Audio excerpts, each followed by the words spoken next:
majtama'a qaumun fi baitin min buyutillah yatluna kitaballah wa yatadarasunahu fima bainahum illa nazalat alaihimus sakinah wa ghasyiyatuhumur rahmah wa haffat bihimul malaikah wa dzakarahumullahu fiman indah. Tidaklah suatu kaum duduk di salah satu rumah Allah membaca ayat-ayat Allah dan sama-sama mempelajarinya kecuali turun kepada mereka as-sakinah, ketentraman dan kenyamanan. Wa ghasyiyatuhumur rahmah, dan mereka diliputi pula oleh rahmat, kasih sayang dari Allah Subhanahu wa taala. Wa haffat bihimul malaikah, dan mereka pun dikelilingi oleh para malaikat, karena malaikat suka majlis-majlis zikir dan ilmu.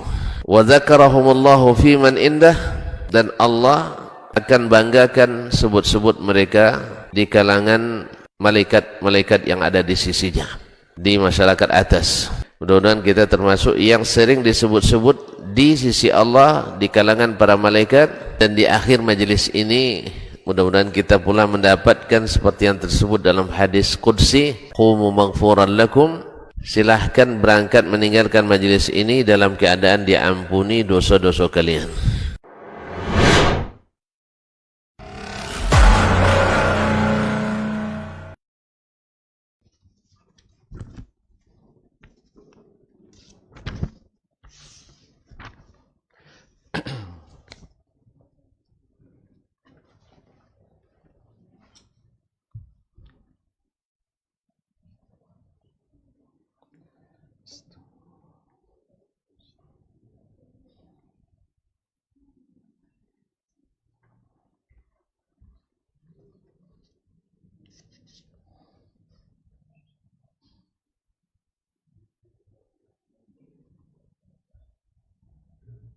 Bismillah.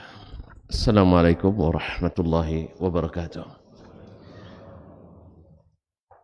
Alhamdulillahi rabbil alamin, wal aqibatu lil muttaqin, wala udwana illa ala zalimin. Ashhadu an la ilaha illallah wahdahu la syarika lah, waliyus salihin wa khaliqul khalqi ajma'in, ورازقهم وما من دابة في الأرض إلا على الله رزقها ويعلم مستقرها ومستودعها كل في كتاب مبين. وأشهد أن محمدا عبده ورسوله الصادق الأمين صلى الله عليه وعلى آله الطيبين وأزواجه الطاهرات أمهات المؤمنين وأصحابه الغر الميامين ومن تبعهم بإحسان إلى يوم الدين. أما بعد، فأوصي نفسي وإياكم أيها المسلمون وأيتها المسلمات بتقوى الله عز وجل رب الأرض والسماوات، فإنه قد فاز المتقون. يا أيها الذين آمنوا اتقوا الله حق تقاته ولا تموتن إلا وأنتم مسلمون. Bapak dan ibu-ibu, saudara-saudara dan saudari-saudari, serta adik-adik dan anak-anak, alim ulama, cerdik pandai, tokoh masyarakat yang hadir ataupun yang menyaksikan melalui media dimanapun berada. Alhamdulillah, subuh ini kembali Allah izinkan kita bertemu di majelis ilmu.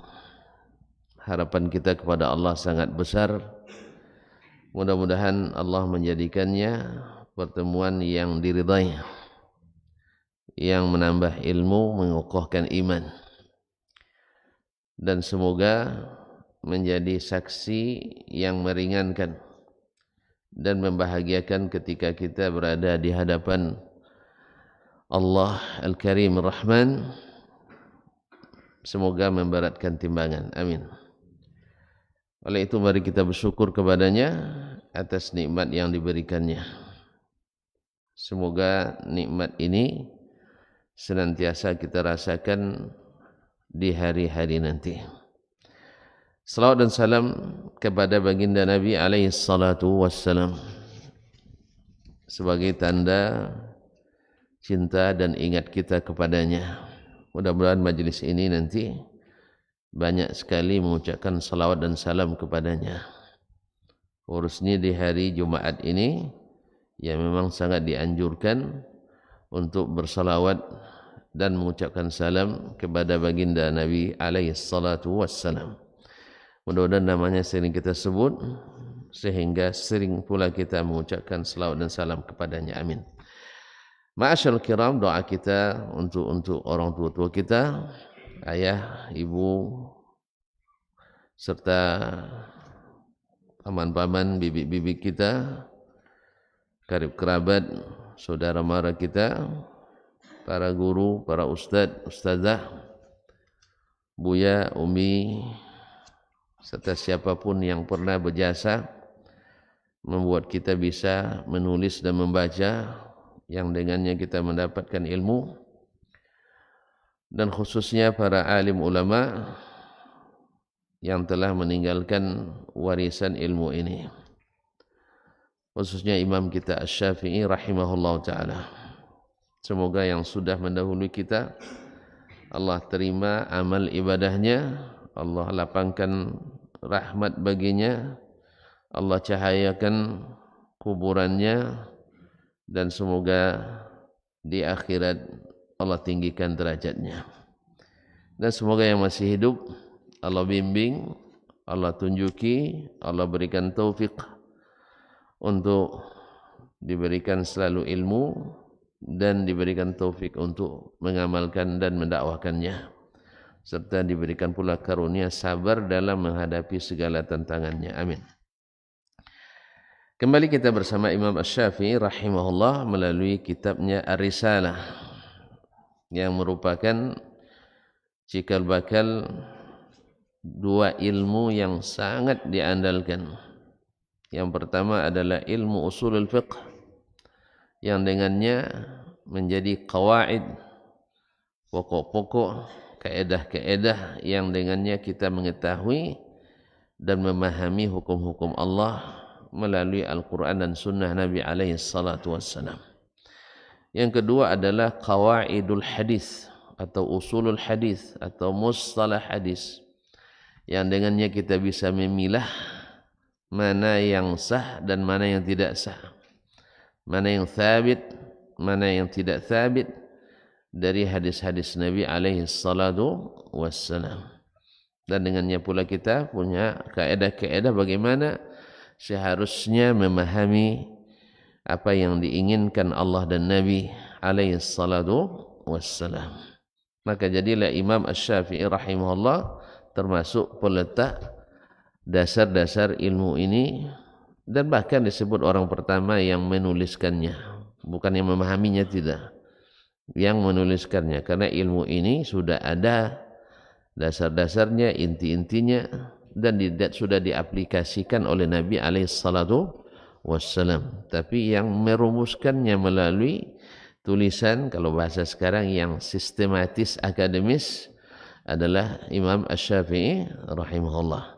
Kalau tidak tentu Abu Bakar lebih paham ilmu ini, Umar bin Khattab lebih hebat, dan itu tidak ada khilaf di kalangan Ahlussunnah. Tetapi untuk yang menuliskannya dan menorehkan yang bentuk tulisan ini adalah Imam Asy-Syafi'i rahimahullah, karena di saat kita sudah semakin lemah dalam memahami, kita perlu kaedah-kaedah ini. Kalau dulu mereka tidak perlu dituliskan, mereka sendiri sudah jadi kaedah. Sama dengan bahasa Arab juga. Ketika bahasa Arab dah mulai patah-patah, dah mulai salah-salah, maka perlu kaedah-kaedah bahasa Arab itu. Nahu, sarab, balaghah, fiqhul lughah, dan seterusnya. Tapi orang Arab kan tidak perlu lah. Orang Arab dulu, sekarang perlu juga. Nah, orang Arab dulu, ya sampai batas paruh ketiga, paruh kedua abad ketiga itu sudah rusak bahasa orang Arab karena banyak televisi. Ada TV waktu itu. Enggak, banyak berinteraksi dan berasimilasi dan berinteraksi dan berasimilasi dengan orang-orang ajam. Akhirnya masuklah bahasa-bahasa itu, sama dengan bahasa kita hari ini, bahasa Indonesia banyak rusak akibat terlalu banyak mengadopsi bahasa asing. Sehingga tidak sedikit, bahkan dalam sebuah survei mengatakan ya angkanya luar biasa, 80% lebih guru bahasa Indonesia di Indonesia tidak fasih menggunakan bahasa Indonesia. Ya, ini bukan saya. Kalau tuan-tuan buat penelitian, buatlah. Maklumlah penelitian kita kan mesti take random sampling. Mungkin sampelnya beracak-acak kan. Jadi mungkin hasilnya juga. Tapi beginilah hasil survei yang pernah diadakan di Udayana Bali, Universitas Udayana Bali oleh pakar bahasa Indonesia. Untung saya bukan guru bahasa Indonesia. Kalau tidak masuk, tidak pas. Salah satu akibatnya adalah terlalu banyak berasimilasi dengan bahasa asing. Nah, oleh sebab itu saya dalam tanda petik menuduh, ini menuduh nih guru-guru besar kita, khususnya yang tamat-tamat luar negeri, karena terlalu asyik dengan bahasa istilah asing, sehingga ilmu pun menjadi asing dan bahasa Indonesia pun menjadi asing di negerinya sendiri. Makanya kalau tidak pakai istilah, nanti coba ajukan judul skripsi, judul tesis, judul disertasi, kalau tak pakai bahasa asing dianggap tidak memenuhi tuntutan akademis. Ini harus kita rubah ke depan ini. Kalau tidak berbahasa Indonesia murni, tidak memenuhi tuntutan akademis. Mau? Tidak mau nih lah, payah Ustaz katanya, yalah tidak mau. Baik, oleh sebab itu kita juga berupaya sedapat mungkin tidak menggunakan istilah asing selama masih bisa digunakan dengan bahasa Indonesia. Sedapat mungkin, bukan anti, tidak, jangan salah paham ya. Demi menjaga keaslian bahasa Indonesia ini. Demikian juga dengan bahasa Arab sebenarnya. Bahasa Arab rusak gara-gara banyak berasimilasi dan mengadopsi bahasa-bahasa asing dia. Jadi ada positif negatifnya, ada tentu. Tidak pula negatif murni, tidak. Ada positifnya tapi banyak negatifnya. Wallahul musta'an. Yang jelas itu kenyataannya. Jadi menurut ahli bahasa di paruh kedua abad ketiga bahasa Arab sudah rusak di perkampungan. Kalau di kota lebih dulu. Paruh kedua abad kedua sudah rusak 100 tahun sebelumnya. Nah, jadi oleh sebab itu oleh kaum muslimin dan muslimat, dan ahli bahasa juga mengatakan 1/4 bahasa lenyap setiap hari di dunia. Rata-rata 1/4 bahasa. Gimana cara baginya saya tidak tahu tuh. Itu ahlinya. Kaum muslimin dan muslimat dirahmati Allah. Kita lanjutkan babu ibtida'in nasikh wal mansukh, nasi dalam masalah an-nasikh wal mansukh. Dalam pelajaran sebelumnya Imam Asy-Syafi'i rahimahullah mengatakan di alinea 320 sekarang, Imam Asy-Syafi'i rahimahullah mengatakan bahwa nasikh wal mansukh, masih saya ulang lagi, an-naskhu dalam bahasa adalah al-izalatu wal mahwu wan naqlu wal raf', yaitu menghapus, menghilangkan, mengangkat dan menganulir, kena lagi bahasanya. Nah, atau amandemen ya. Dan ini hak Allah Subhanahu wa taala tabaraka taala. Jadi Allah Subhanahu wa taala menasakh hukum yang sudah lama atau hukum terdahulu dengan dalil syar'i yang datang kemudian. Itu semuanya atas hikmah Allah tabaraka wa taala. Dan itu tujuannya adalah untuk mempermudah kita. Di awal ini dilarang, nanti setelah aman dibolehkan. Karena kita membutuhkan. Kita butuh, seperti contoh yang kita sebutkan pada kemarin, di awal Islam orang banyak yang baru masuk Islam biasa dengan masih teringat kebiasaan orang musyrikin dulu yang mengkultuskan kuburan, mengkeramatkan kuburan. Lalu Nabi di awal Islam melarang itu. Jangan ziarah kubur, sebab nanti tercampur antara adab Islami dengan adab yang diislamisasi. Ya, adab jahiliyah yang Islamisasi. Maka Nabi SAW larang mereka di awal Islam. Setelah aman, mereka sudah bisa kembali kepada jalan yang lurus. Yang dulu mereka sesat gara-gara mengkultuskan. Sekarang itu tidak ada lagi kecuali menta'zim Allah Subhanahu wa ta'ala. Bahkan menta'zim Nabi pun dengan batas-batas. Tidak boleh lewat batas. Nabi pesan, jangan kalian gulu kepadaku. Jangan kalian berlebihan memujiku. Pujilah seperti Allah memuji saja. Jangan berlebihan. Maka dibolehkanlah ziarah kubur. Ini kan keringanan. Kita sebenarnya, semua kita pasti butuh ziarah. Kita butuh ziarah kubur. Kita butuh. Ya, di antaranya, tuan-tuan pasti kangen dengan orang tua, ya kan? Kangen orang tua yang sudah meninggal, maka boleh ziarah ke kuburan. Boleh kan? Atau tidak boleh pula? Nanti tuan-tuan kena anti ziarah kubur nanti. Dasar Wahabi katanya, anti ziarah. Bukan, kita bukan anti ziarah kubur. Kubur itu dianjurkan oleh Nabi SAW. Yang kita anti adalah ngusap-ngusap.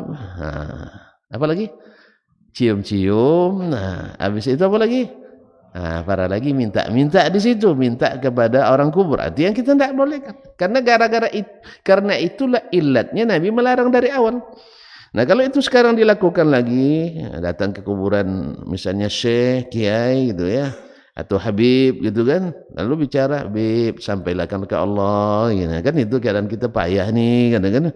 Nah, kalau sudah itu kita katakan ini minimal ini tidak disunahkan, minimal ini.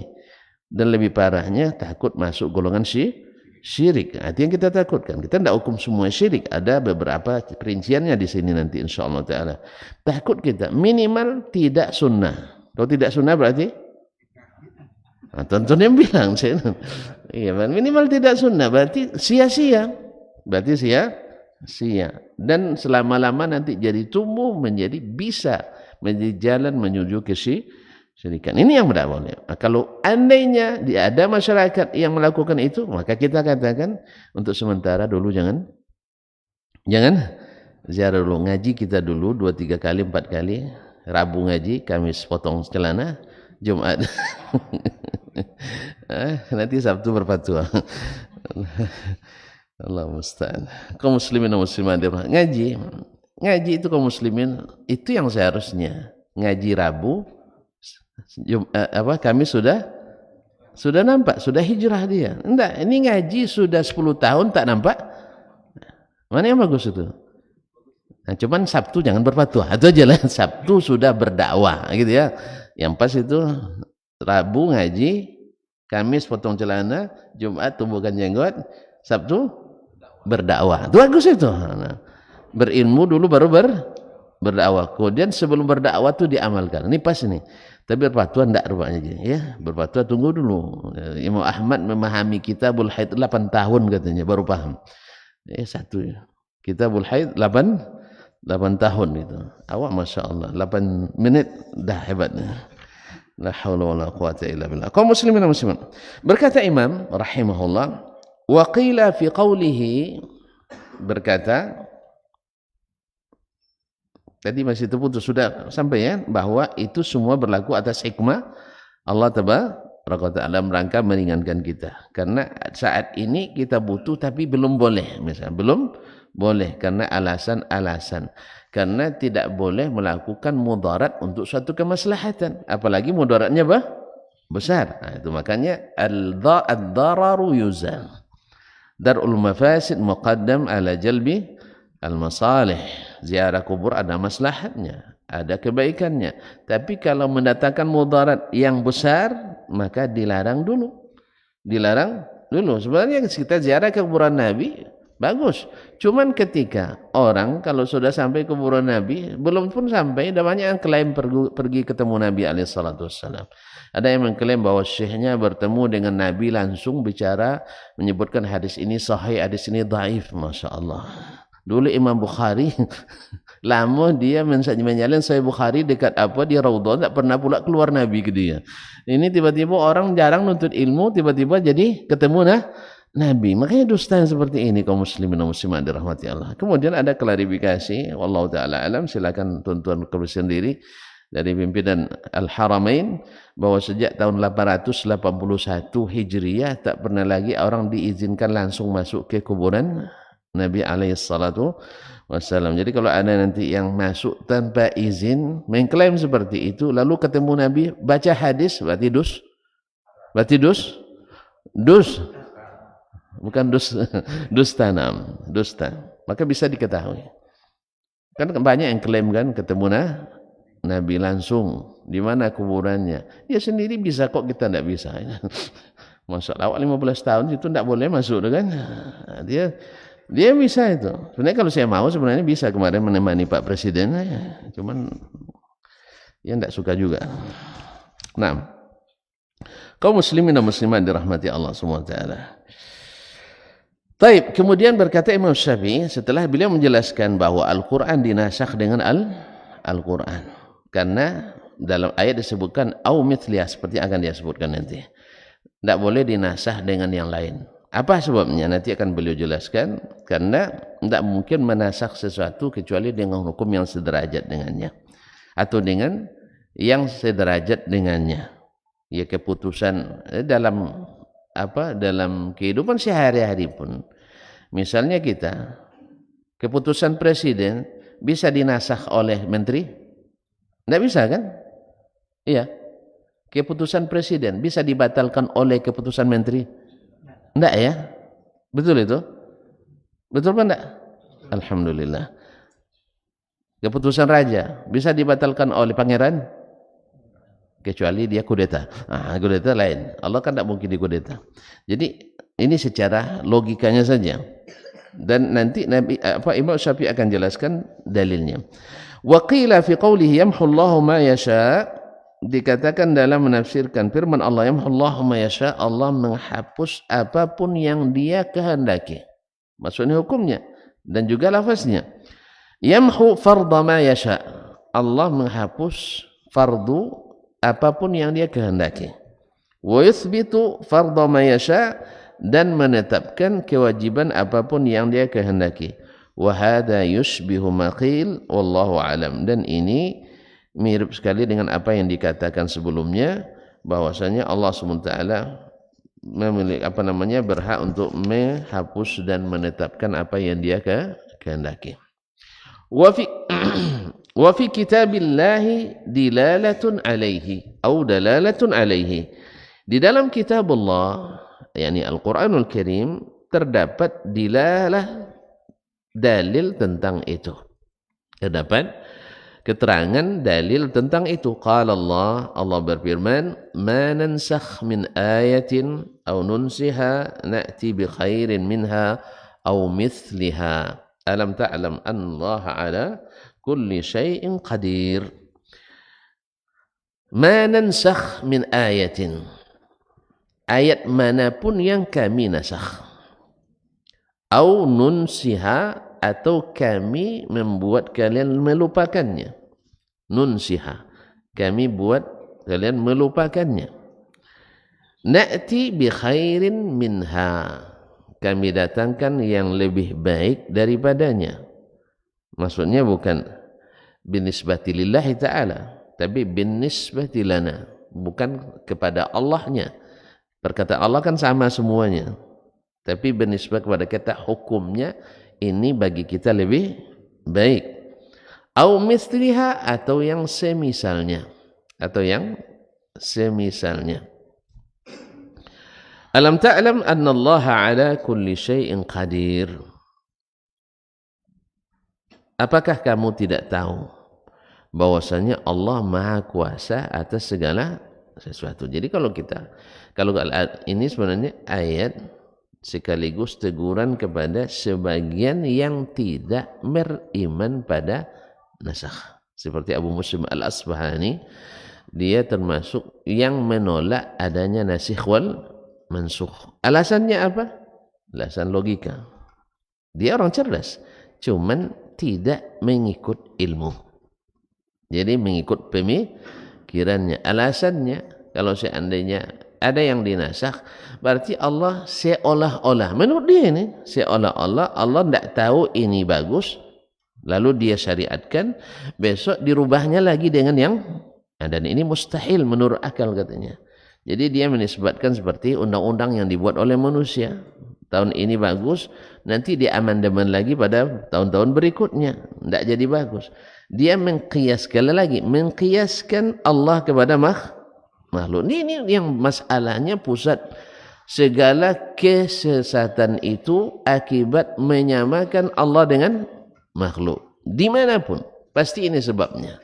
Ketika berbicara tentang hukum Allah, berbicara tentang sifat Allah, berbicara tentang aturan Allah, ketika dikiaskan apa yang Allah lakukan kepada apa yang dilakukan oleh makhluknya. Oleh itu kaum muslimin dan muslimat dirahmati Allah SWT, maka dia menolak.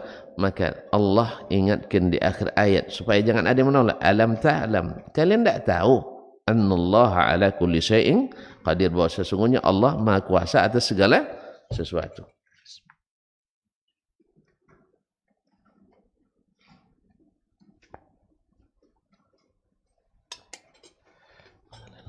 Ma'asyiral kiram dirahmati Allah.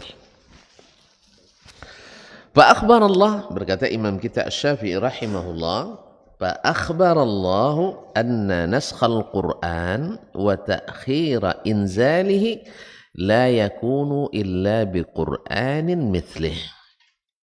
Nah, Allah dalam ayat itu memberitakan atau memberitahukan anna naskhal Qur'an, bahwa dinasahnya Al-Qur'an, wa ta'khira inzalihi, dan dilambatkan turunnya. Maksudnya ayat yang menasakh ini la yakunu illa biqur'anin mithlih, tidak lain kecuali dengan ayat Al-Qur'an yang semisalnya.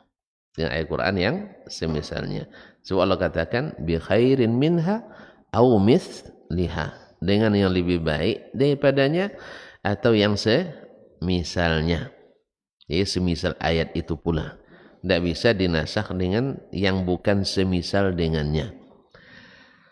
Wa qala, kemudian Allah berfirman pula, wa idza baddalna ayatan makana ayatin wallahu a'lamu bima yunazzil qalu innama anta muftar. Innama anta muftar. Surah An-Nahl ayat 101. Apabila kami mengganti satu ayat dengan satu ayat yang lain, padahal Allah lebih tahu apa yang dia turunkan. Allah turunkan beransur-ansur, yunazzil, Allah turunkan beransur-ansur. Qalu, ketika kami ganti satu ayat dengan ayat yang lain, mereka berkata, siapa yang berkata? Orang-orang kafir. Innama anta muftar. Kamu ini sebenarnya mengada-ngada. Kemarin boleh, sekarang enggak. Ya, kemarin begini kamu bilang, sekarang kamu bilang begini. Makanya ketika kami ganti satu ayat, kata Allah SWT, Allah menyebutkan ketika terjadi nasakh, Allah ganti satu ayat ditempatkan pada ayat yang lain. Jelas? Kemudian Allah tengai dengan jumlah mu'taridah, wallahu a'lamu bima yunazzil, padahal Allah lebih tahu apa yang dia turunkan. Tapi mereka tetap mendebat Nabi SAW, innama anta muftar. Qalu innama anta muftar. Kamu ini sebenarnya mengada-ngada Muhammad. Jelas Pak? Jadi makanya Allah terangkan, Allah yang tahu apa yang dia turunkan. Tapi mereka akan mendebat Nabi SAW. Wallahu a'lamu bima yunazzil, Allah lebih tahu apa yang dia turunkan, tapi tetap mereka menuduh Nabi SAW, innama anta muftar. Kamu ini ngada-ngada. Subhanallah, kaum muslimin dan muslimat dirahmati Allah SWT. Nabi saja dituduh ngada-ngada. Apalagi kita. Padahal yang kita katakan ini qaulullah, ini qala Rasulullah sallallahu alaihi wasallam. Kamu ini mengada-ngada. Iya. Kan istilahnya mengada-ngada. Iya. Sok-sok tahu. Kita bukan sok tahu. Ini perkataan Allah, perkataan Rasulullah sallallahu alaihi wasallam. Carilah perkataan Allah yang menginikannya. Kaum muslimin dan muslimat, wa idza baddalna ayatan makana ayatin. Apabila kami mengganti satu ayat di tempat ayat yang lain.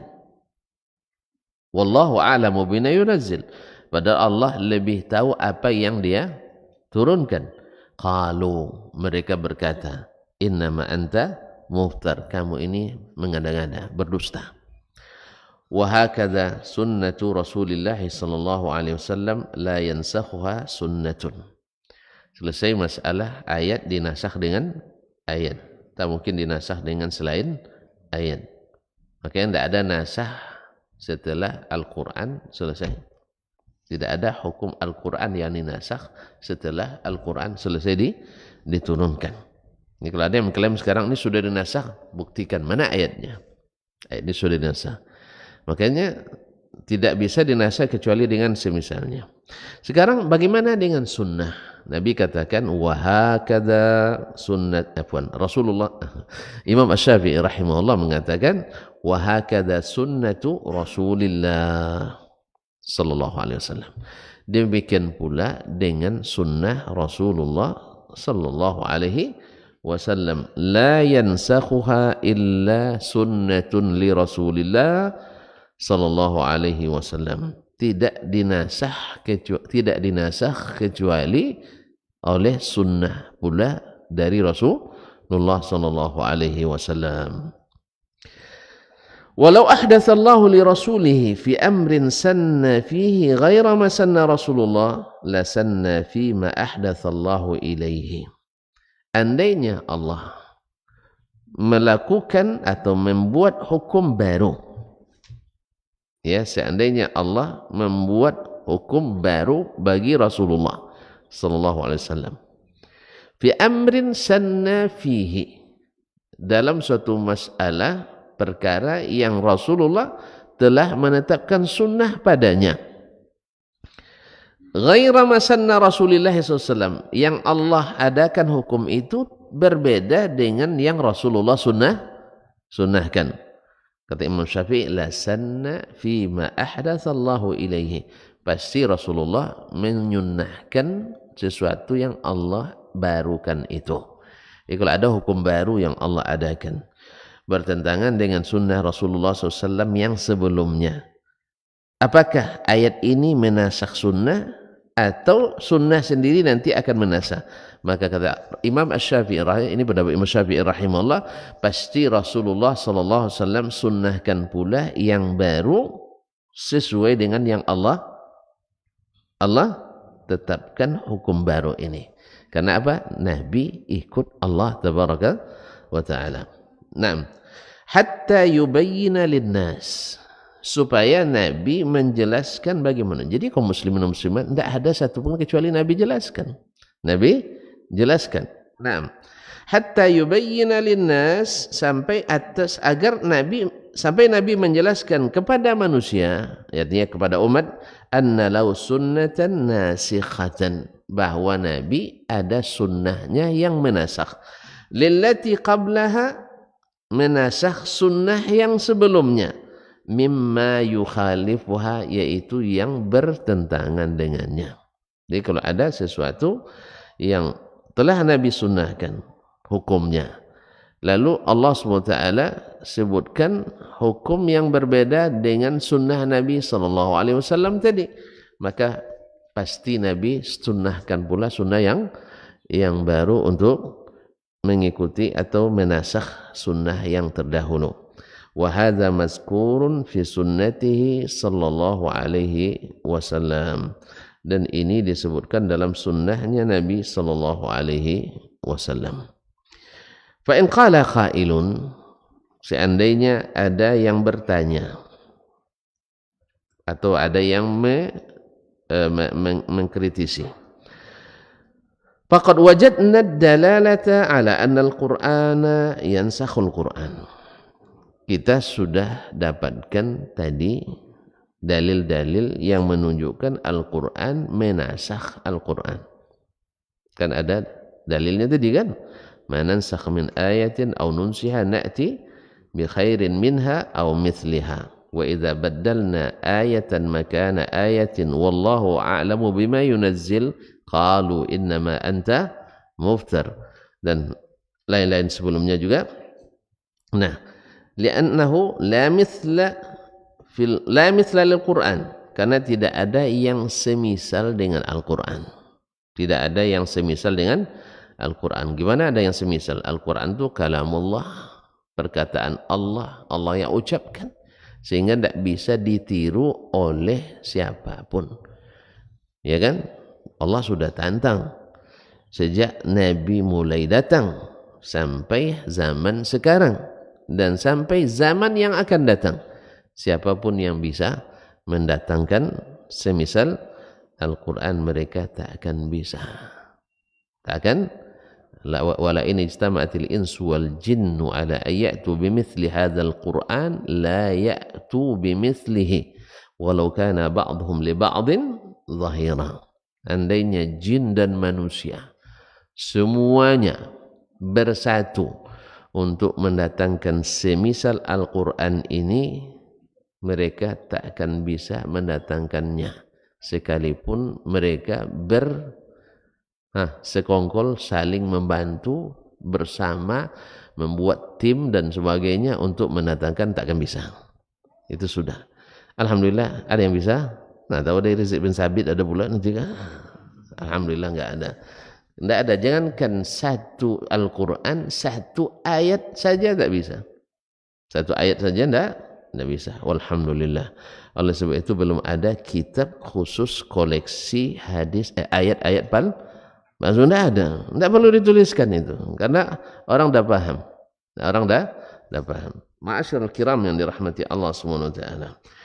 Oleh sebab itu tidak ada yang seroman Al-Quran, tidak ada yang serupa dengan Al-Quran. Maka mesti dinasah dengan Al-Quran. Nah, itu sudah kita temukan dalilnya. Kata yang bertanya, fa'ujidna dzalika fi sunnah.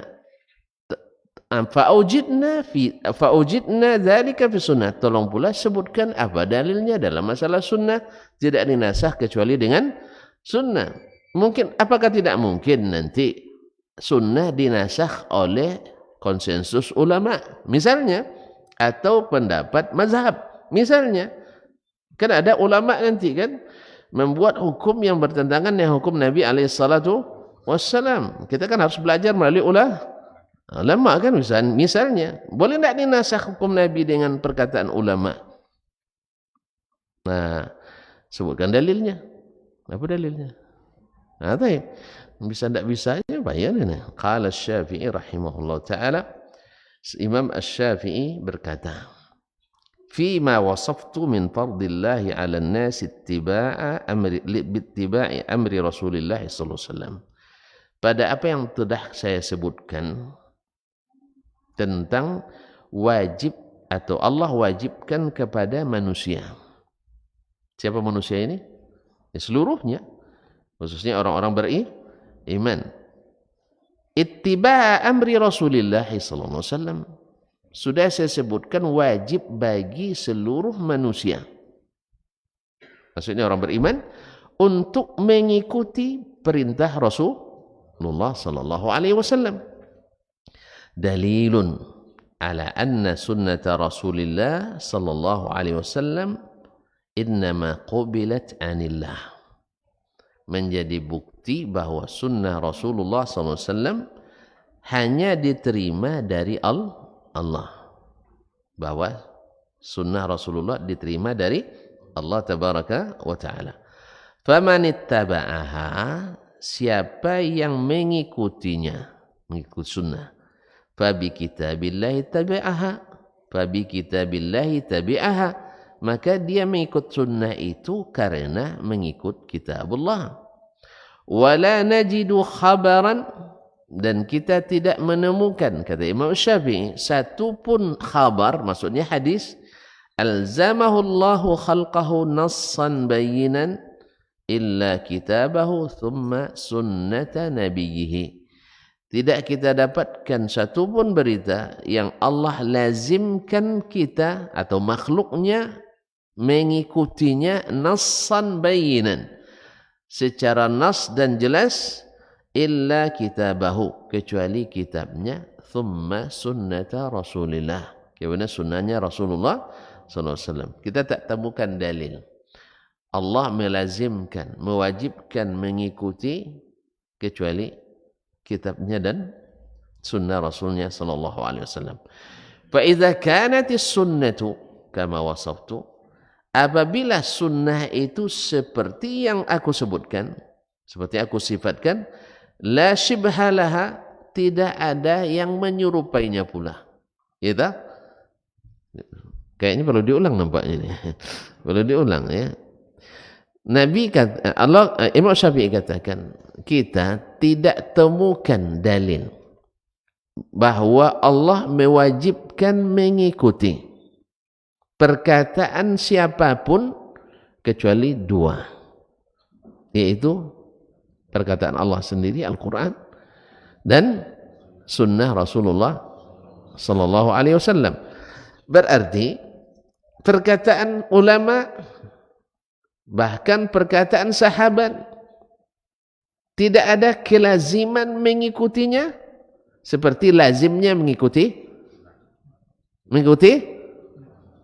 sunnah Rasulullah SAW. Berarti tidak bisa dikomparasikan, dibandingkan antara sunnah Nabi dengan perkataan ulama. Jelas? Jelas tak? Sebagaimana Al-Quranul Karim tidak bisa diperbandingkan dengan perkataan Nabi sallallahu alaihi wasallam. Karena ini perkataan Allah, ini perkataan Nabi sallallahu alaihi wasallam. Nah, demikian pula tidak boleh diperbandingkan, dikomparasikan antara perkataan Nabi dengan perkataan ulama. Jelas? Jelas? Makanya seharusnya kalau Nabi sudah bertitah, maka ulama mesti ikut, mesti taat. Bukan sebaliknya. Nabi bertitah, nak ulama, nak memerintah pula. Nah, ini keliru kita. Kan ada sebagian orang ingin, dah jelas ini dari Nabi SAW, ulama tidak mengatakan begitu. Kayak itu ya? Subhanallah. Tuan-tuan lebih mendahulukan ulama dari Nabi SAW. Hah? Jelas kaum muslimin dan muslimat dirahmati Allah. Kadang-kadang orang membandingkan ulama ini. Jangankan antara Nabi kaum muslimin dan muslimat. Misalnya antara Ibnu Hajar dengan Imam Al-Bukhari saja. 1 miliar Ibnu Hajar lebih hebat Imam Bukhari satu orang. 1 miliar Ibnu Hajar lebih hebat satu orang Imam Al-Bukhari rahimahullah. Tidak bisa dibandingkan. Sebab kata Imam Az-Zahabi rahimahullah, yang paling lemah hafalannya di zaman Al-Bukhari itu seperti orang yang paling kuat hafalannya zaman kita. Ini yang mengaku begini kaum muslimin. Jadi perkataan Nabi tidak bisa disandingkan dengan perkataan ulama. Maka bila Nabi mengatakan, maka perkataan tidak bisa dinasakh kecuali dengan perkataan beliau. Bila perbuatan Nabi tak bisa dinasakh dengan perbuatan kecuali dengan perbuatan beliau sendiri. Paham tak? Maka saya ulang kembali. Jadi oleh sebab itu tidak kita temukan satu pun khabar, maksudnya dalil, ya, baik di Al-Quran maupun As-Sunnah. Alzamahullahu khalqahu nassan bayinan. Allah dengan jelas dan tegas mewajibkan hambanya untuk mengikuti. Illa kitabahu, kecuali kitabnya, thumma sunnata nabiyyihi, kemudian sunnah nabinya sallallahu alaihi wasallam. Dengan bahasa lain, tidak ada kewajiban taat mutlak kecuali kepada Al-Quran dan sunnah Rasulullah. Jelas? Ini bahasa yang sudah sering dijelaskan oleh Syafi'i. Makanya ini kaedah usul yang harus dijunjung tinggi oleh para usuliyin semuanya. Bukan seperti yang dikatakan hari-hari ini macam-macam pandai usul fikih, tapi tujuannya adalah meninggalkan sunnah Nabi sallallahu alaihi wasallam dengan usul fikih. Berarti usul fikihnya keliru. Usul fikih itu adalah untuk mendahulukan kitabullah dan sunnah Rasulullah sallallahu alaihi wasallam. Ini yang usul fikih yang dibangun oleh Imam Asy-Syafi'i rahimahullah ta'ala. Bukan usul fikih yang dibangun oleh al-mutakallimin, ahli kalam setelahnya, yaitu dengan berbagai kaedah menolak sunnah-sunnah Nabi alaihi salatu wassalam. Jangan marah pula, tidak semua, sikitnya. Cuman kadang-kadang sangat berkesan. Sikit itu sangat berkesan. Allah musta'an. Sebenarnya secara teori tidak, tapi secara aplikasi iya. Saya berimannya, tapi tidak percaya orangnya. Macam mana pula saya beriman tapi tidak percaya. Ini yang payahnya itu. Yang dinya dianggung di awak, yang dinya dianggung di awak dilalun. Faham tak? Dalam menggeleng mengangguk juga. Dalam menggeleng ngangguk gitu. Itu yang parahnya. Tidak yakin dengan Al-Quran. Oh, saya yakin Al-Quran. Tapi isinya saya tidak percaya. Ini jelas ya. Jadi karena membahas kadang-kadang Al-Quran bukan ilmu tapi sumber ilmu. Apa maksudnya itu? Al-Quran bukan ilmu tapi sumber ilmu. Maka sumber ilmu tidak ada ilmu dalamnya. Dah ada aja. Sama dengan mudik boleh. Apa? Mudik tak boleh, pulang kampung boleh. Ini banyak multitafsir ya. Ada pertanyaannya. Oh, Masya Allah, cinta palsu, Masya Allah. Maksudnya, tolong tafsirkan. Kami belum pernah cinta palsu. Di lisannya dikatakan aku cipta. Sementara pengaplikasiannya berbeda dengan lisan yang keluar. Iya, boleh juga lah. Bagus. Atau saya mau analoginya seperti dulu ada seorang suami habis cari ikan ya, balik ke rumah nanti bagi deh ya sama emak, maksudnya mertuanya kan. Ini baginya pilihnya yang ikan-ikan besar-besar taruh sini, yang kocik-kocik taruh sini. Habisnya pergi ke maknya, mak pilihlah mak, tapi yang ini untuk saya katanya. Suruh mak milih tapi hanya 2 onggok dia sudah ambil dulu. Atau lebih kurangnya dengan ada orang ngajak rapat kan, tapi keputusan sudah ada. Keputusan sudah ada. Pokoknya kita rapat umum ini, terbuka untuk umum. Tapi keputusan 1, 2, 3 jangan tidak boleh diperdusi, tidak boleh debat. Pokoknya ini keputusannya. Allah musta'an. Iya, jadi sama. Jadi saya sudah punya keputusan hukum, tapi saya pelajari Al-Quran dan hadis, pokoknya hukum ini Al-Quran dan hadis harus ikut hukum yang sudah saya tetap. Nah, itu yang masalah kaum muslimin dan muslimat. Dan ini yang terjadi pada umumnya hari ini. Ya, usul fikih hari ini banyak yang seperti itu. Banyak, tidak semua. Tadi saya bilang, sedikit ya, tapi sangat berkesan.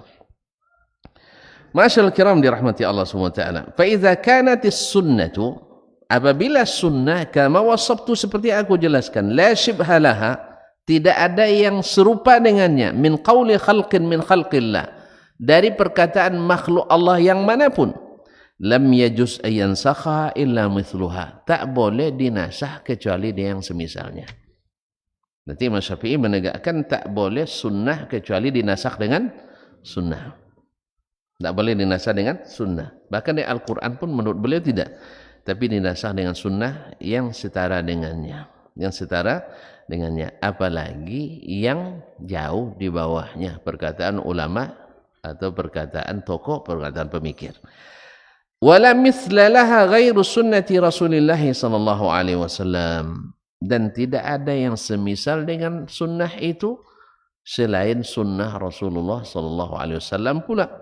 Lianna Allah lam yaj'al li adamiyyin ba'dahu ma ja'alalah. Sebab Allah tidak berikan hak kepada seorang pun manusia, anak Adam, seperti yang Allah berikan kepada Rasulullah sallallahu alaihi wasallam. Jadi tidak ada.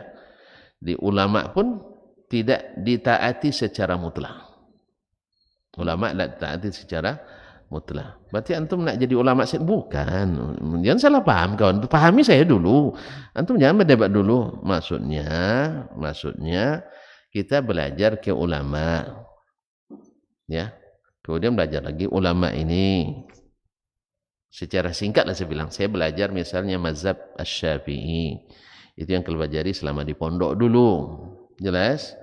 Mazhab Syafi'i. Mulai dari kitab dulu, awal-awal Al-Wadih dulu kan, ringkasan-ringkasan, masuk pula ke Kifatul Akhyar. Jelas? Habis itu masuk pula ke I'anatut Talibin, itu jadi kebanggaan orang pondok tuh. I'anatut Talibin atau Fathul Mu'in ya. Kaum muslimin muslimat. Habis itu baru kita masuk ke perbandingan mazhab, Bidayatul Mujtahid. Walaupun belajar fikih di pondok itu rata-rata yang saya ketahui ini ya, Yang tidak tahu saya mungkin lebih banyak. Yang ketahui di pondok itu di Indonesia semuanya tidak pernah ada yang tamat satu kitab di pondok. Tidak ada yang pernah tamat. Saya sudah tanya itu kemana-mana. Kalau ada yang tamat dengan guru barangkali itu khusus belajarnya. Tapi kalau untuk kurikulum tak satu pun yang tamat. Jelas ya? Boleh diuji nanti. Saya ketika saya belajar di luar, baik di Jakarta maupun di Madinah, saya tanya itu. Antum dulu pikirnya apa? Ini. Tamat enggak di pondok? Enggak ada tamat. Enggak ada tamat. Alhamdulillah sama kita. Sama kan? Kan mati bersama lebih mudah daripada mati sendiri kan? Kalau sempat mereka bilang tamat, saya kiamat gitu. Ternyata ilmu kita sama. Ya dari sisi pondok kita sama, alhamdulillah. Jadi dari sisi pondok boleh katakan hampir, iya yang saya tahu ya, yang pernah menjawab ke saya tidak ada yang tamat satupun. Yang belajar dengan guru. Kalau baca sendiri mungkin, jelas lah. Makanya ketika kita belajar satu buku fikih atau bukan satu buku, satu mazhab, buku dalam satu mazhab. Ya kita waktu itu mungkin belum membandingkannya. Hanya ikut dalil yang disebutkan dalam mazhab tersebut. Lalu kita belajar pula mazhab Imam Malik. Belajar pula mazhab Imam Abu Hanifah. Belajar pula mazhab Imam Ahmad. Nah kita disebutkan dalam teori belajar kita. Pendapat Imam Ahmad begini. Abu Hanifah begini. Syafi'i begini. Malik begini. Dalilnya ini. Dalilnya ini. Selesai. Lalu dalil ini dikomparasikan, dibandingkan, muqaranatu al-mazahib. Maka kita temukan sesuai yang kita pelajari dari mereka juga. Jelas tuh, dari mereka juga. Berarti Imam Syafi'i katakan bila sahih hadisnya tinggalkan pendapat saya. Malik juga pesan seperti itu. Nah, dalam masalah ini kita temukan misalnya seluruh dalil mereka sahih misalnya. Lalu kita kembalikan ke zaman awal. Zaman Nabi alaihissalatu wassalam. Ternyata yang dilaksanakan yang dekat kepadanya ternyata pendapat Imam Asy-Syafi'i persis seperti yang diaplikasikan di zaman as-salaf. Walaupun dalil yang lain memungkinkan secara akli, secara teoritis, ijtihad. Tapi dalil ini lebih kuat. Dari sisi ini kita kuatkan. Ini yang dilaksanakan zaman Nabi SAW, zaman sahabat, para tabi'in. Al-Qurunun Mufaddalah. Generasi terbaik. Maka sisi ini menguatkan kita memilih mazhab Imam Asy-Syafi'i. Bukan seperti yang disangkakan sebagian, kalau gitu nanti antum pilih yang paling ringan. Antum itu bukan kita. Kita pilih justru yang paling rumit. Coba kita. Antum suka musik enggak? Jujur akhirnya. Ya sekarang bukan iman bicara, tentang syahwat kita. Suka apa enggak? Enggak jujur, belum tegas. Iya, saya aja lah ngaku. Enggak suka? Suka, alhamdulillah. Ada yang tidak suka? Ada yang tidak suka? Nunjuk tangan yang tidak suka. Biar saya bikin suka. Bukti sukanya dulu sebelum kita mantap dengan iman ini, ada orang lagu di pasar tuh tanpa terasa kaki bergetar-getar begini. Iya tak? Iya Pak. Udah lama. Ini sejarah ini. Makanya kita akan mati-matian membelanya. Musik Islami. Berat itu akhi meninggalkannya. Berat, luar biasa. Apalagi kita di samping kiri kanan rumah tetangga semuanya pakai musik. Iya kan? Ingat pula lagu-lagu lama nostalgia di masa dulu. Iya tak? Tapi berat. Kita milih yang berat, bukan milih yang menurut hawa kita. Antum barangkali yang milih menurut hawa itu. Misalnya masalah isbal, khilaf ulama misalnya. Hibah ya berat kan? Ada yang mengatakan wajib isbal, ya. Haram, ada yang mengatakan haram, ada yang mengatakan tidak haram. Ada yang mengatakan haram bila sombong. Mana yang paling berat? Yang haram. Kita pilih yang itu, antum pilih Yang paling yang ringan, yaitu enggak apa-apa. Isbal enggak masalah, enggak isbal pun enggak masalah. Kan lebih ringan kan? Kalau enggak, kita pilih yang paling, karena yang diamalkan Nabi dalam masalah ini, Nabi tak pernah isbal. Dan justru beliau menegur siapapun yang terlihat olehnya isbal. Dia enggak tanya dulu, kamu sombong enggak? Enggak ada dia tanya. Enggak ada dia tanya, kamu sombong enggak? Kalau enggak sombong, teruskan.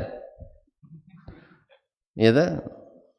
Makanya dalil ketika Imam Abu Bakar radhiyallahu ta'ala katakan tidak dikatakan sombong, karena dia bilang saya awalnya tidak isbal, cuman melorot. Maka karena melorotnya tidak dihukum, karena tidak sengaja. Maka disebut oleh Nabi tidak sombong. Jelas tak? Kita pilih yang berat, Bang. Salat berjamaah, hukumnya apa? Kepilihnya yang wajib gitu, yang berat dipilihnya. Padahal ada mazhab Imam Syafi'i yang mengatakan sunat muakkad secara personal, individual, tapi secara secara kolektif, secara jamaah fardu kifayah. Kalau sekampung itu tidak ada jamaah dosa semuanya itu, lebih fardu daripada sholat jenazah. Sholat berjamaah itu. Ini yang sampai ke kita kan hanya bahwa Imam Syafi'i fardu sunat muakkad. Lupa menyampaikan bahwa secara kolektif wajib kifayah. Oke, kita pilih yang mana? Wajib. Yang berat apa yang ringan? Berat. Alhamdulillah. Soal menikah lebih dari satu. Kita pilih yang mana? Coba lihat mazhab kita yang paling berat, yang bikin kita penakut, yaitu beristri sah. Ini mazhab kita berat. Jadi kalau muslimin jangan antum bilang kita pilih yang ringan-ringan, tidak. Jadi alasan untuk mewajibkan ikut dalam satu mazhab ini alasan yang dibuat-buat sesuai dengan kenyataan. Jelas? Jadi kita belajar memang melalui ulama, betul. Tidak salah itu. Tidak ada kita jadi berilmu kecuali melalui para ulama. Kalau ada yang mengklaim bisa berilmu tanpa belajar, berarti bohong tadi. Ketemu Nabi sendiri langsung kan? Tidak pernah belajar, tiba-tiba ketemu Nabi. Abu Bakar tidak pernah dicium lutut sama Nabi sallallahu alaihi wasallam. Jadi oleh itu kaum muslimin dan muslimat di masa telah mati ya, kaum muslimin dan muslimat dirahmati Allah Subhanahu wa taala, maka kembali kepada ini, tidak ada yang semisal perkataan Nabi sallallahu alaihi wasallam sekalipun. Nah, kenapa kita pilih yang ini? Menurut hemat saya, perkataan Imam Asy-Syafi'i dalam masalah sesuai, lebih dekat, walaupun dalilnya semuanya sahih dari sisi istidlal. Apalagi kalau seandainya mazhab Imam Malik dalilnya dhaif, mazhab Imam Abu Hanifah dalilnya aqli, dalil Imam Ahmad dalilnya sunnah sahihah thabitah, istidlalnya benar. Maka di sini saya tidak ragu pula untuk mengikut Imam Ahmad. Tidak ada satupun pendapat kecuali ada yang mengatakan itu. Antum yang milih, asal boleh. Ada ulama mengatakan boleh diikuti sekalipun bertentangan dengan sunnah Nabi. Kita katakan tidak. Kita katakan tidak. Oh, berarti dia tidak alim dulu? Bukan. Alim, mereka alim semuanya. Cuman yang sampai hadis kepadanya itu. Kalau antum katakan jangankan ulama mazhab, Umar bin Khattab sendiri radhiyallahu anhu ada hadis yang tidak sampai kepadanya waktu Nabi masih hidup. Baru setelah setelah Nabi wafat. Buktinya seperti yang sering kita sebutkan, bahwa di saat ada seorang suami yang ngadu ke Umar khalifah waktu itu, istrinya melahirkan di saat umurnya 6 bulan. Bukan umur istrinya, umur kandungan maksud saya. Mana ada istri 6 bulan umurnya? Ya, 6 bulan kandungan lahir anak. Antum udah punya istri? Belum? Oh iya, belum ya. Yang punya istri seperti ini curiga enggak? Curiga. Jangan belum lagi suami curiga, tetangga ada mulai curiga. Wajar. Karena umumnya kehamilan 9 bulan. Subhanallah. Dikadukan ke Umar dan menurut ijtihadnya ini patut dicurigai. Jadi untung ada datang Ali bin Abi Thalib radhiyallahu taala anhu. Maka Umar bertanya, atau Ali langsung memberikan masukan kepadanya, ini tak boleh dihukum. Kehamilan 6 bulan itu syar'i. Di mana kau dapat Ali? Nah, di sinilah Allah bedakan istimbat satu alim dengan alim yang lain. Dengan apa? Dengan dalil, bukan pendapat pribadi, tidak. Allah berfirman bahwasanya wa hamluhu wa fisaluhu 30 syahra. Hamilnya dan menyusunya 30 bulan. Allah yang sebutkan hamil dan masa menyusu 30 bulan. 30 bulan berapa tahun? 2,5 tahun. 2,5 tahun. Nah, Allah juga yang tetapkan bahwa menyusu itu lamanya 2 tahun. 2 tahun berapa bulan? Ini nak hitung-hitung tahun nampaknya. 24 bulan. 30 kurang 24, 6 bulan. Berarti sah enggak hamil dan menyusu 30 bulan? Sah. 6 bulan hamil sah enggak? Alhamdulillah. Selamat. Berani tak antum katakan berarti Ali lebih hebat dari Umar? Tidak. Jadi kalau saya misalnya memilih pendapat Imam Ahmad dalam masalah ini, meninggalkan pendapat Syafi'i, berani antum bilang Dasman lebih hebat dari Imam Syafi'i? Sama. Antum tak berani bilang Ali lebih hebat dari Umar? Saya juga tidak berani mengatakan ketika saya memilih pendapat Imam Ahmad saya lebih hebat dari Imam Syafi'i. Itu biasa, jangan perasaan betul antum. Jangan bawa perasaan. Tidak selamanya kau tinggalkan gara-gara kau tak cinta padamu. Makanya sayang istri sayang istri tinggalkan. Jadi saat kau aku tinggalkan sebenarnya aku sedang rindu kepadamu. Kalau selalu bersama mungkin kelahi terus kita. Maka sekarang saya tinggalkan kamu supaya tumbuh rindu. Yang salah paham tak? Nabi yang katakan itu, bukan saya. Ada orang yang saya beri pemberian, padahal yang lain lebih aku cintai daripadanya. Jelas? Jadi kalau ada nanti saya kasih hadiah sama ini misalnya, mau hadiah? Hah? Antum tak saya kasih, jangan berkecil hati. Antum sudah saya sayangi di awal, dia baru tahu sekarang supaya lebih sayang. Paham tuh? Makanya kalau suami beri hadiah pada istri yang baru, yang lama jangan curiga. Karena yang lama sudah terbukti cintanya, yang ini baru harus dipupuk. Yang intan dipupuk, yang baru tumbuh atau yang sudah lama? Yang baru. Tahulah tuan-tuan. Bukan karena cintanya pada yang baru, lebih tidak. Jelas? Antum tanam rambutan, tanam sawit, mana yang lebih turun kalau nak pergi mupuk, yang lama dulu atau yang baru? Wajar lah, makanya istri baru sering dijenguk. Makanya yang tua tak setuju dengan itu. Kalau sempat sawit itu paham, dia tak biarkan yang muda itu tumbuh. Allah musta'an.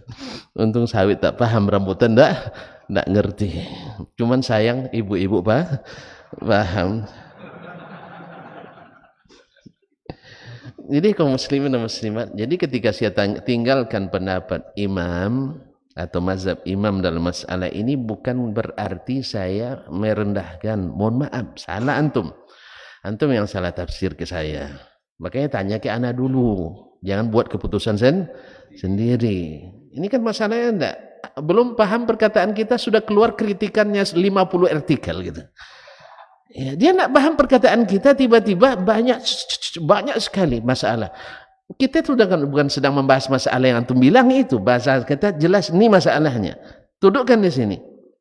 Kalau perlu duduk kita sambil ngopi. Kan tidak masalah. Walaupun saya tidak begitu senang kopi dah. Antum minum teh, saya minum kopi. Antum minum kopi, saya minum teh, kan tidak apa-apa kan? Jangan gara-gara demi kebersamaan dicampur, tidak bagus. Ini toleransi lagi. Kau muslimin dan muslimat, paham ya? Paham?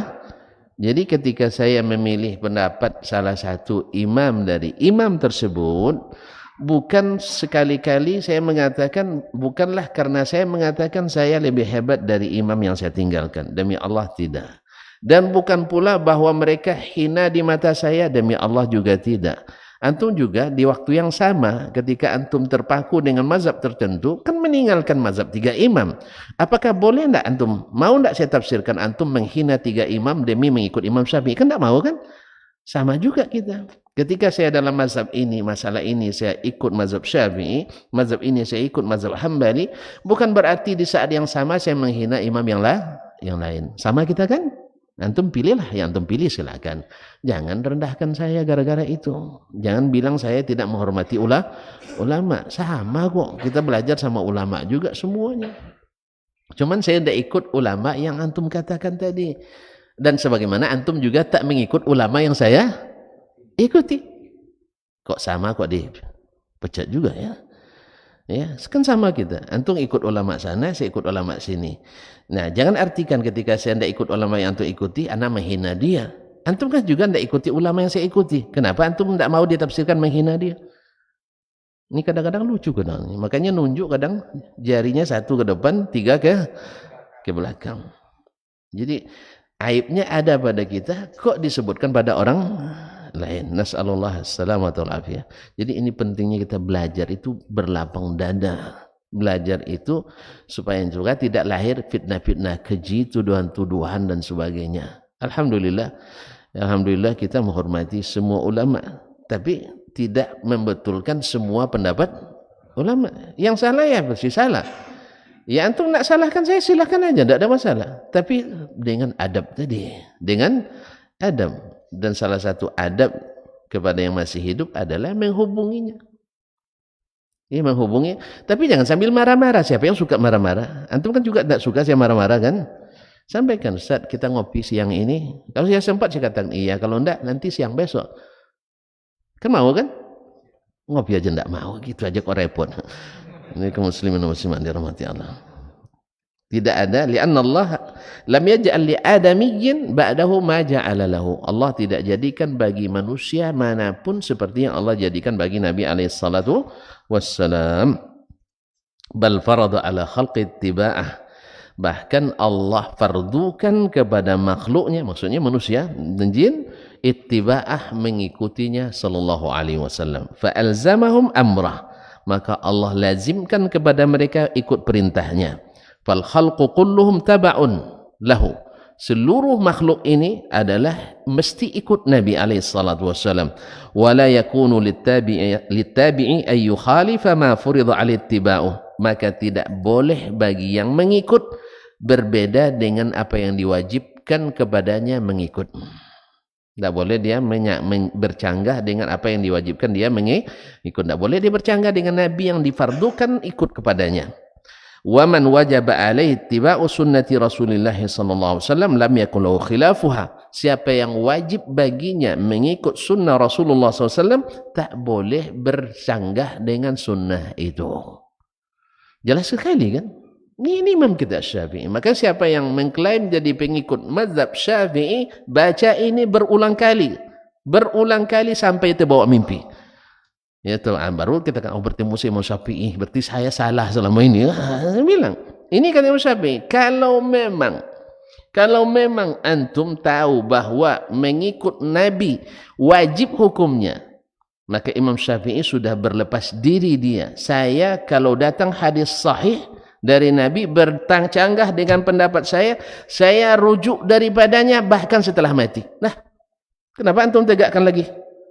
Dia bilang saya rujuk setelah mati pun saya tinggalkan pendapat itu. Ini bara'ah Imam Asy-Syafi'i rahimahullah ta'ala. Kenapa kita mati-matian menegakkan benang basah? Benang kering aja payah ditegakkan. Apalagi benang basah. Coba tegakkan benang kering. Payah. Apalagi benang basah. Ma'asyarul kiram yang dirahmati. Walam yakum maqama yansakha syai'an minha. Oleh sebab itu tak ada perkataan manusia manapun yang bisa diposisikan menasakh sunnah Nabi sallallahu alaihi wasallam. Jelas? Kan jelas, kita cukup sampai di sini. Besok kita sambung lagi insyaallah taala. Ya, cukup ya. Wallahu taala alam wa sallallahu ala nabiyyina Muhammad wasallam. Wa subhanakallahumma bihamdik asyhadu an la ilaha illa ant astaghfiruka wa atubu ilaik. Wassalamu alaikum warahmatullahi wabarakatuh. Majtama'a qaumun fi baitin min buyutillah yatluna kitaballah wa yatadarasunahu fima bainahum illa nazalat alaihimus sakinah wa ghashiyatuhumur rahmah wa haffat bihimul malaikah wa dzakarahumullahu fi man indah. Tidaklah suatu kaum duduk di salah satu rumah Allah membaca ayat-ayat Allah dan sama-sama mempelajarinya kecuali turun kepada mereka as-sakinah, ketentraman dan kenyamanan, wa ghasyiyatuhumur rahmah, dan mereka diliputi pula oleh rahmat, kasih sayang dari Allah Subhanahu wa taala, wa haffat bihimul malaikah, dan mereka pun dikelilingi oleh para malaikat, karena malaikat suka majlis-majlis zikir dan ilmu. Wa dzakarahumullahu fi man indah, dan Allah akan banggakan sebut-sebut mereka di kalangan malaikat-malaikat yang ada di sisinya, di masyarakat atas. Mudah-mudahan kita termasuk yang sering disebut-sebut di sisi Allah di kalangan para malaikat, dan di akhir majlis ini mudah-mudahan kita pula mendapatkan seperti yang tersebut dalam hadis qudsi, qumu maghfuran lakum, silahkan berangkat meninggalkan majlis ini dalam keadaan diampuni dosa-dosa kalian.